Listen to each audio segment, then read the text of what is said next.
Մինչ իշխանական շրջանակները Թրամփի Փաշինյանին սատարող գրառումը ներկայացնում են որպես ամերիկյան անվերապահ աջակցության դրսևորում, ԱՄՆ նախագահը գովեստի և աջակցության խոսքեր է շռայլել նաև Ադրբեջանի ղեկավարի հասցեին։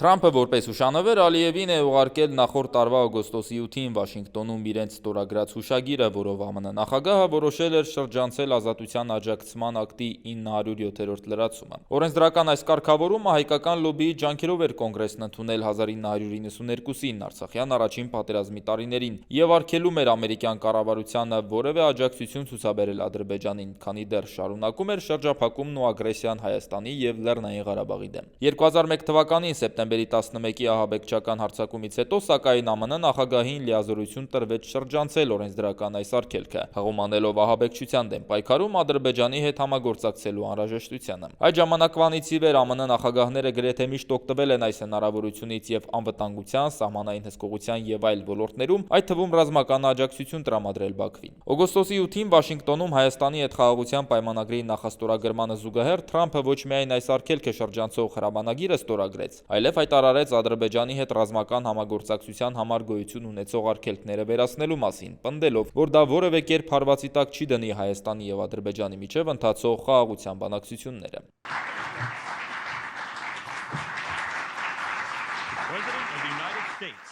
Ալիևին ուղարկված հուշագրի վրա Թրամփը նրան ուղղված ջերմ խոսքեր է թողել։ «Իլհամ, դու հիասքանչ ես», գրել է Թրամփը, իսկ Ալիևն ի պատասխան շնորհակալական գրառում արել X-ի էջում։ Վաշինգտոնի հանդիպման գլխավոր արդյունքը Սյունիքով Թրամփի ուղու կառուցման մասին պայմանավորվածությունն էր, որը պետք է անխոչնդոտ կապ տրամադրի Ադրբեջանին և կապի Նախիջևանի հետ։ Թեև օրեր առաջ պետքարտուղար Ռուբիոյի Երևան կատարած մեկ ժամանոց այցի ժամանակ նախաստորագրված համաձայնագրում խոսվում է Հայաստանի ինքնիշխանությունը լիակատար պահպանելու մասին, սակայն Ալիևը նորից միջանցքից է խոսել այսօր։ Զանգեզուր դահլիզի də inşa ediləcəkdir. Զանգեզուրի միջանցքը, որը կդառնա արևելք-արևմուտք միջանցքի ևս մեկ ճյուղը, անպայման կկառուցվի անցյալ տարվա օգոստոսի 8-ին Սպիտակ տանը Միացյալ Նահանգների նախագահի, Հայաստանի վարչապետի եւ ի միջև ստորագրված փաստաթղթի համաձայն։ Սա մեծ առավելություն է մեզ բոլորիս համար։ Բաքվում անցկացվող էներգետիկ ֆորումի մասնակիցներին ուղղված ողջույնի խոսքում Ալիևը բաց չի թողել առիթը և հերթական անգամ ագրեսիվ հայտարարություններ է արել, ասելով, թե իրենք ջախջախեցին Հայաստանը և պարտադրեցին կապիտուլյացիայի